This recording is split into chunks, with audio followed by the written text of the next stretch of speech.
Hello everyone and welcome to a very special edition of Sailing Uncovered. We're coming to you from a commentary booth at the Vendee Globe finish at Les Sables D'Olonne. With me is Sam Davies and we're sitting overlooking the pontoon where the two boats of the moment are moored. Banque Populaire of Armel Leclerc, who yesterday afternoon won this race, and Alec Thomson, who came in a few hours ago, is also moored there, and he's still out there talking to the fans and doing interviews for the press, which is very impressive. Yeah, the first thing he said was that he wants to sleep for a very, very, very long time, and I can totally understand that feeling. I think they keep plying him with mugs of tea or coffee or something to keep him going, certainly a hot drink. Sam, the two of us were commentating on those final hours of the race, and really the whole of the last week was phenomenal. Yeah, well, for me the whole race is phenomenal, and it always will be, but definitely this last week, and maybe the last 3 weeks when Armel's had some unlucky weather, and Alex has jumped on that opportunity to just reel in the miles and gone from 800 miles behind to just 30. It's just been so exciting.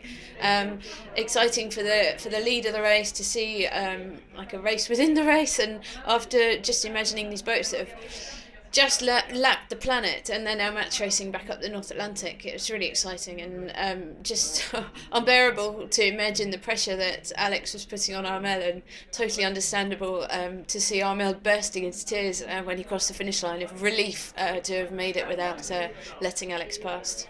Sam, you've competed in two Vendee Globes. Could you ever have imagined it reaching such a wide appeal as it has in this edition because of that cat and mouse race? It's made the newspapers, but it's also captured the imagination of the general sports fan, not just the sailing fan.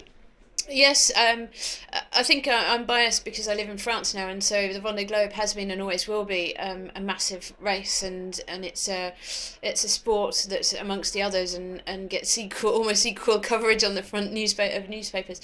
But for me, the most impressive and important thing is this match race for a long time between Alex and Armel, who are international competitors, and having Alex bring that international flavour to the race at the top from start to finish, because he led also at Cape Finisterre and he's been a favourite to win right from the start with Hugo Boss. I think that's the leap now, and bringing the Vendee Globe into international territory and becoming more and more well known around the world as a sport is most impressive, and it's becoming to be more like it is in France. And just to add to that, the story of the chase up the Atlantic, Alex obviously lost his starboard foil early on in the race, so had to compensate for that. But equally, Armel lost a sail. Yeah, and I think the key to winning a Vendee Globe is to win. First of all, you've got to finish, and it's a very, very hard race, and it's all about maintaining your boat, understanding it, knowing when to decelerate to let the pressure off, and also having a great team behind you and being able to prepare. Yes, the fastest boat, but also the most reliable, with as much time as possible and as many miles as possible of experience with the boat before you start the race, and that's where we see now it's all about that, and the distances between first and second are really small now, so you've got to make that difference, but you've also got to make it around the world, and not a single boat has finished without a technical problem. So it's not just about having the fastest boat, it's about managing the breakages. And Armel's breakage was quite a significant one to handle. Yeah, Armel's breakage was significant. I'm not sure he hasn't explained exactly how it broke and what the consequences immediately were there of this J1 hook failure that he had, because obviously that means probably that J1 fell down and into the water, and that in itself, managing that, not breaking anything else in the process. We haven't heard the details of that breakage, and then the worry for Armel that his other hooks, the other pieces, mechanic pieces that are holding the sails at the top of his rig are also the same identical piece, and another one might break, and that's pretty stressful. So yeah, it's all about handling the boat and keeping it in one piece and keeping it as near to 100% as possible, and no one finishes at 100%, and you've got to take that into account when you right at the beginning of the design process. One of the most common questions to the sailors when they cross that line is, would you do it again? Here's Alex Thomson's take on what he'll be doing in 2020. Third, second, then it has to be first. You can't leave it at second, and I would never be satisfied with that. But you know, it's a, like I say, it's a big commitment. We need to put together. We need to look at what the landscape is, see what the rule is like. And to put together, I'll only really want to do it if we can take what we've just done to the next level. So put together a more competitive campaign, do more miles on the water, get the preparation even better than it was this time, to really make sure that we give ourselves the best chance of winning. It's you know, the race is a battle, it's a war, and it's you know, it's normal for us, but it is brutally hard. I will joke and I will laugh and I will put a brave face on it, but it is brutal. And I felt this one was more brutal than the last one. And so for me, unless there is the possibility or a good chance of winning and be able to put together a team of really talented people, have the right amount of time, then I wouldn't want to do it. So definitely room to manoeuvre. Let's see how the next month goes, whether we can persuade Hugo Boss to commit to looking after us and going for the win. Whether Mercedes want to join us, whether we can continue with our people. Having continuity of people is really important, and I'd love to continue working with these talented people. If we can bring the whole group together, then I'm definitely up for it. So Sam, he definitely wants to do it then, and it is a big job to get a project like this together. As far as now, the here and now is concerned, how difficult will it be for Alex to readapt? I know this is now his fourth time, you've done it twice, but it can't be easy.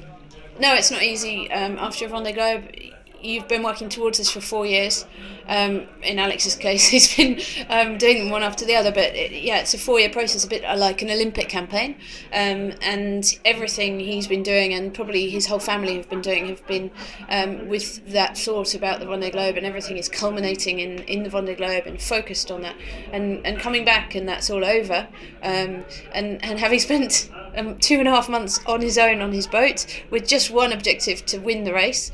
And to go as fast as possible, with nothing else to worry about, think about.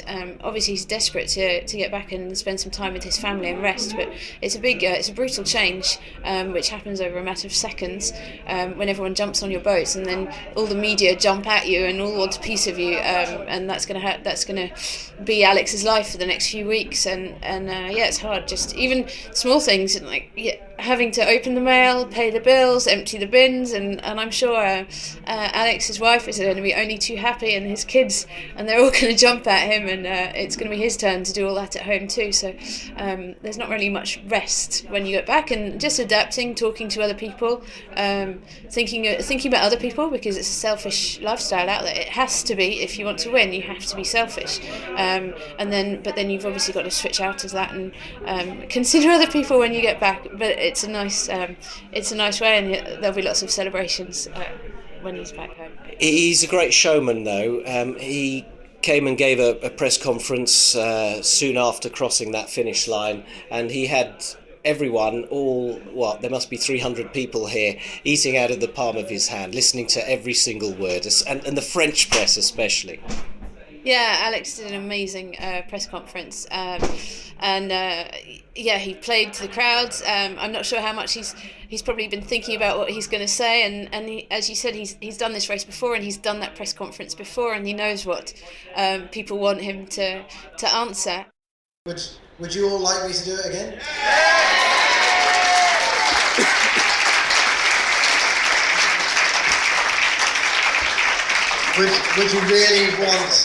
Would you really want a British person to win the Vendee Globe?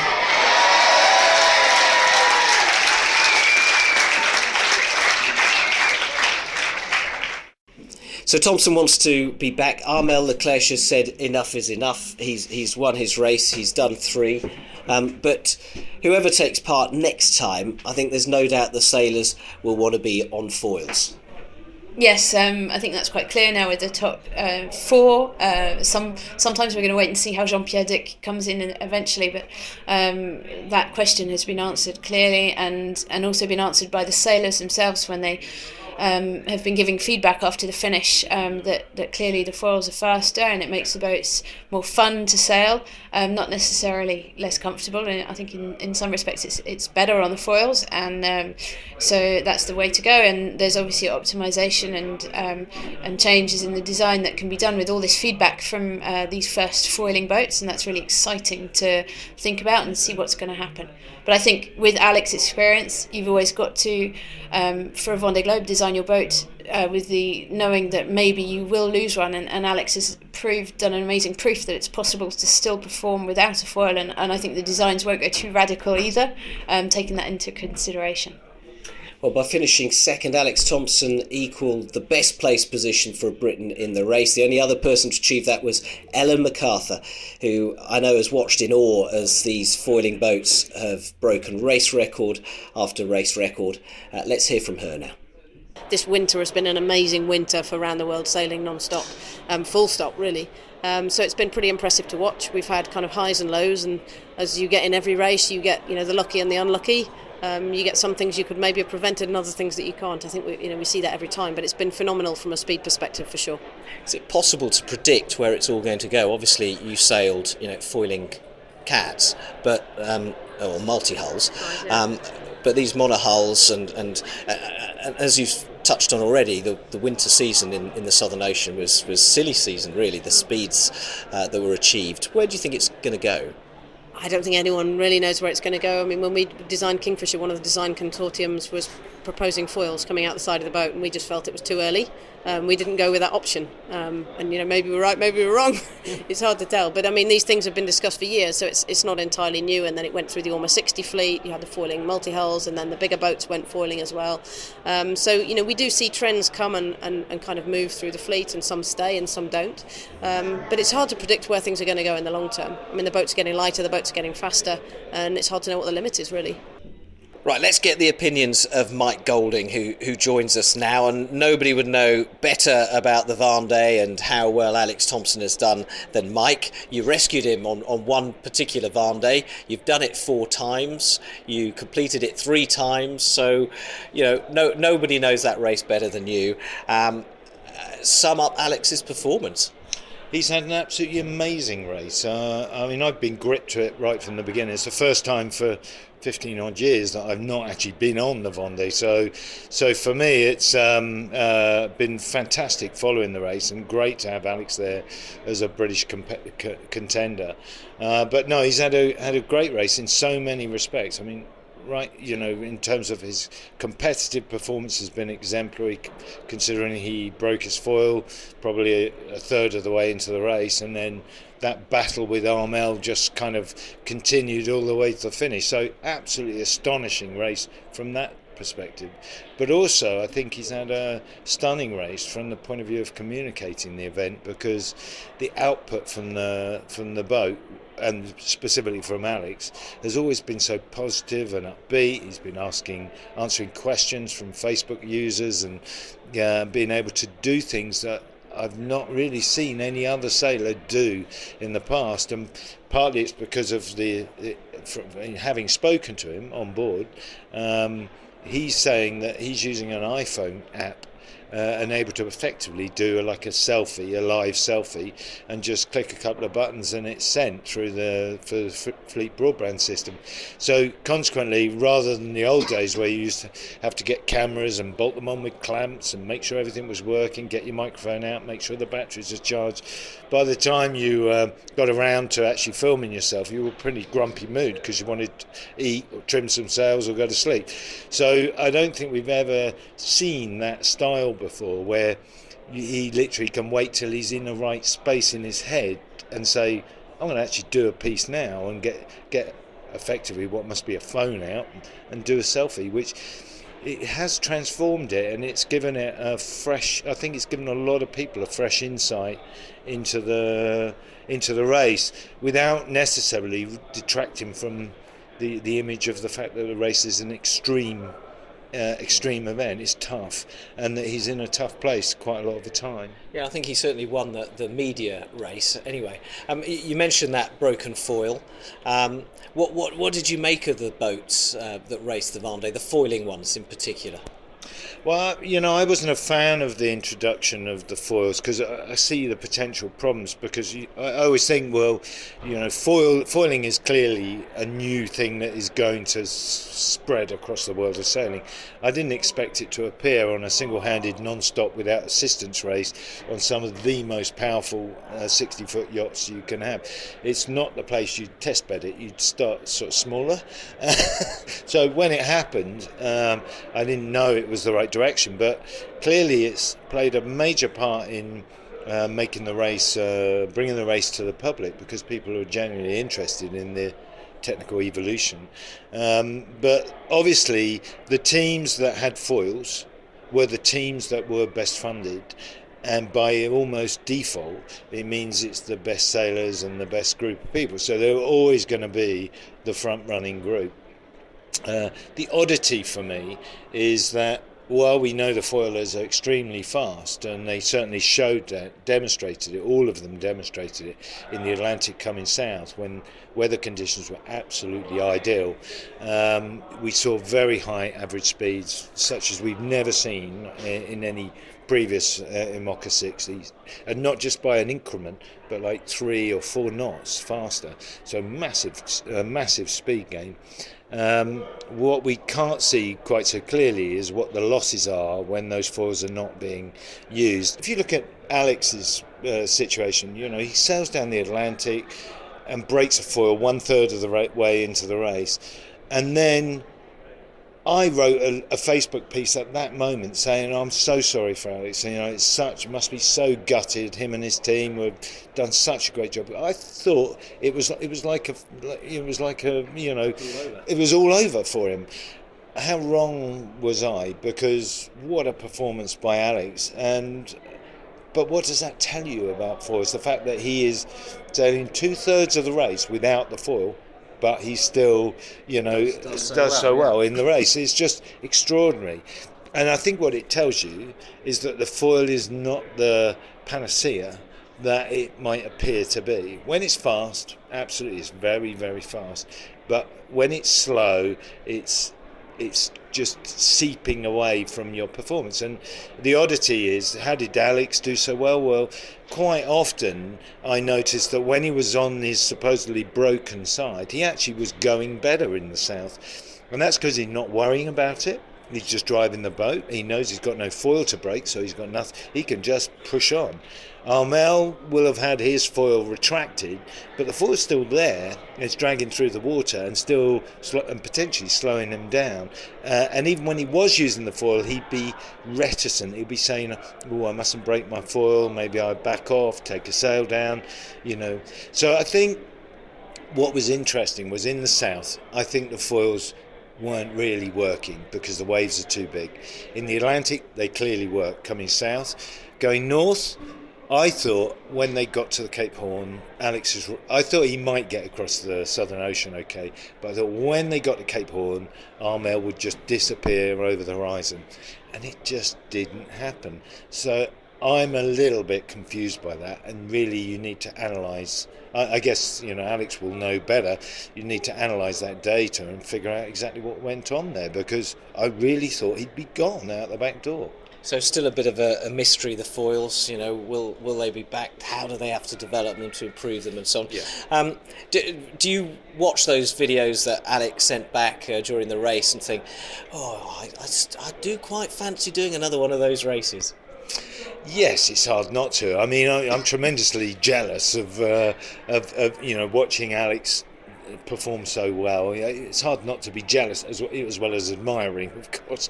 But I've spent a good portion of my life working on that race, and Alex and I have raced in the race not together, but alongside each other. So yeah, it's hard not to look at it and not wish to be there. But at the same time, you also watch the trials and tribulations and sometimes just plain unfairness of the Vendee Globe, and realise that you don't miss that at all, because it is a cruel event, and sailing is a cruel sport. It can be a very cruel sport, and the Vendee's been pretty cruel to a few people this time round, and a few people who on the face of it didn't deserve it.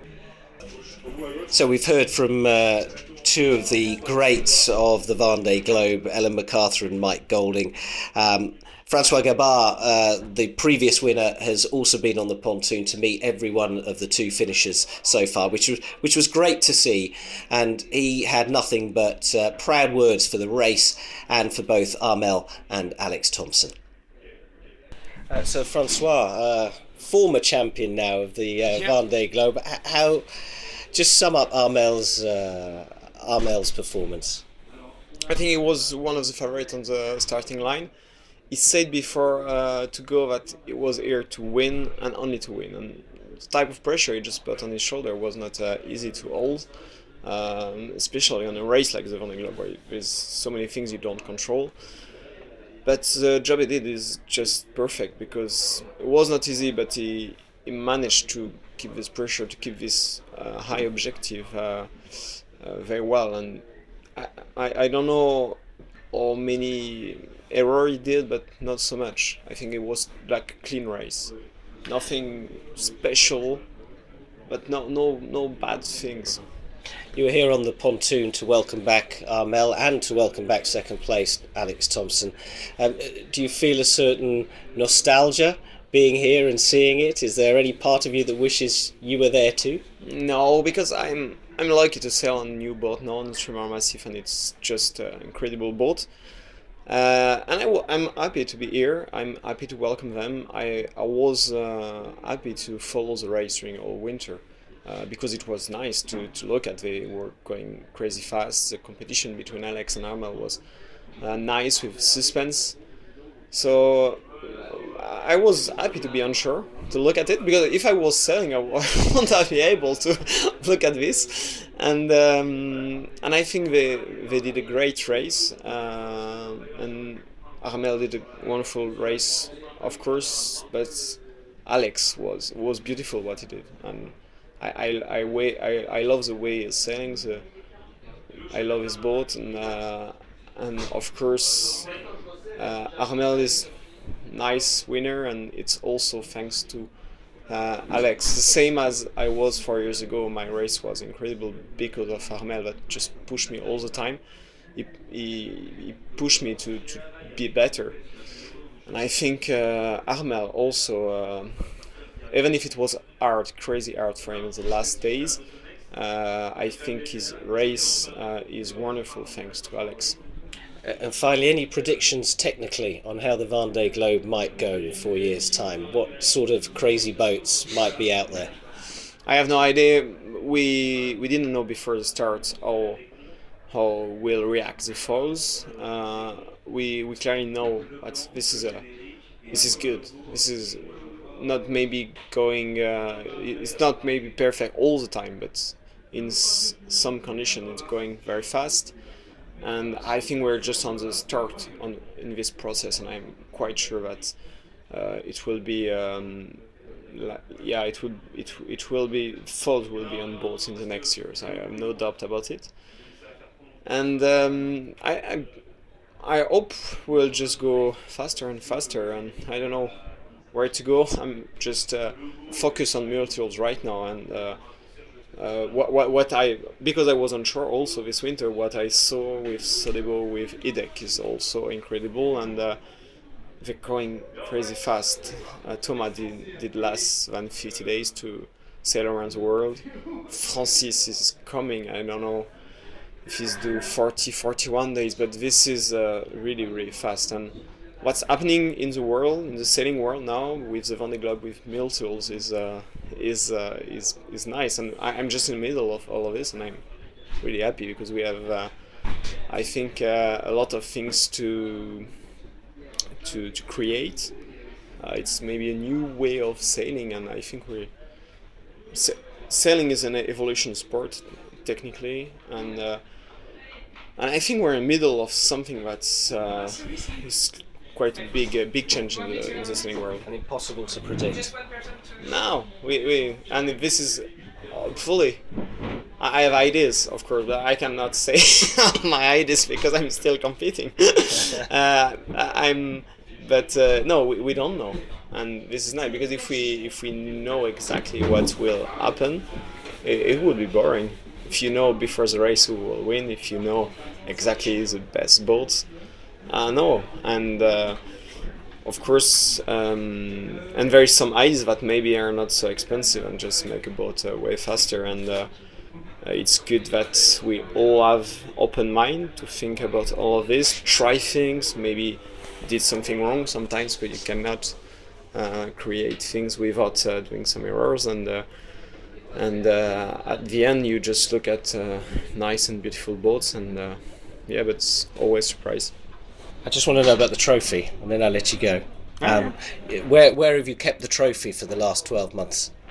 Actually, the trophy is it's not a trophy because I have it at home still.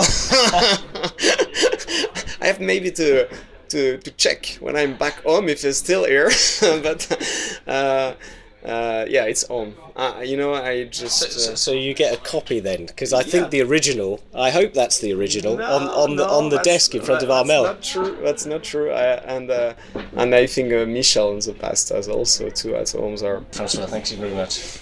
Thanks. So Gabart focused on multi-hulls now. Sam Davies, tell us, what are you focusing on? Because I know that you want to be in the next Vendee Globe. Yes, definitely. I've had my rest now, and I'm getting a bit jealous and itchy feet, and 2020 is definitely my priority now, and I'd really love to be able to find the way of getting out there as soon as possible and start preparing for to be maybe the Brit, to try and be up there as well, and do you want a foiling boat? Do you fancy Alex's? Because I think that might be up for sale soon, especially if he goes for another attempt. Yeah, I think I'll let him know that I might be looking for one. I'm lucky enough to be able to, hopefully this year I'm going to be sailing a foiling boat with another skipper. So that's good to get my feet back on the water and get sailing again, and hopefully I've got some time as well to set my own project up and try and find the budget and the way to be there and be competitive in 2020, because I strongly believe it's possible to for a woman to win. First of all, I strongly believe, and Alex has just confirmed, it's possible for a foreigner to win. Wouldn't it be great to see that in 2020? So Sam, the very best of luck, and just finally, before we wrap up the show, what's going to be your enduring memory of this particular race?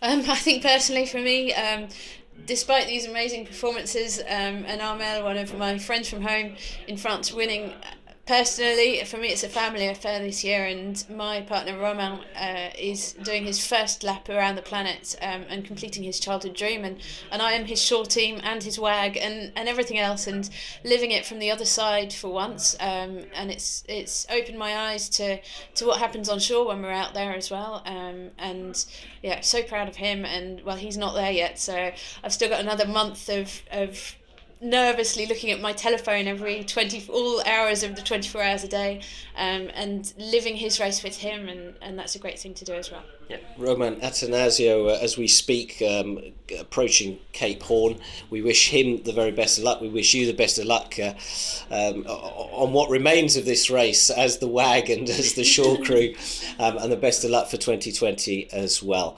And apologies for giving you a cold, which I have undoubtedly done, given we've been stuck in this small little cabin for the last 2 days together. And thanks, Alec. It's been great working with you over these last 2 days, and to work with a pro. I don't think I'm ready for that job conversion yet, but it's been a pleasure to work with you and learn from you. So well, that's all right, because I won't be going out doing the Vendee very soon either. Thanks, Sam. Okay, well, as the music starts up on the main stage and the party begins here at the Vendee Globe for Alex Thomson's arrival, I should just confirm the record-breaking times. Armel Leclerc won the race in 74 days, 3 hours, 35 minutes and 46 seconds, breaking Francois Gabart's record by about 4 days on the previous edition, and Alex Thomson on Hugo Boss came in at 74 days, 19 hours, 35 minutes and 15 seconds, which are just absolutely mind-blowing times.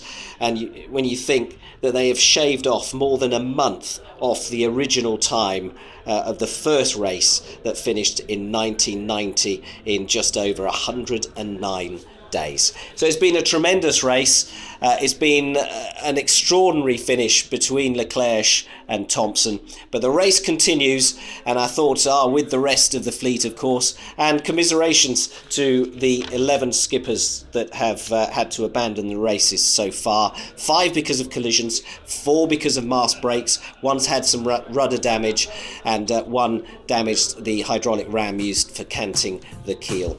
So from Les Sables D'Olonne, from me, Alec Wilkinson and Sam Davies, thanks for tuning in to Sailing Uncovered, and we'll see you again next month. Bye-bye. Would you all like me to do it again?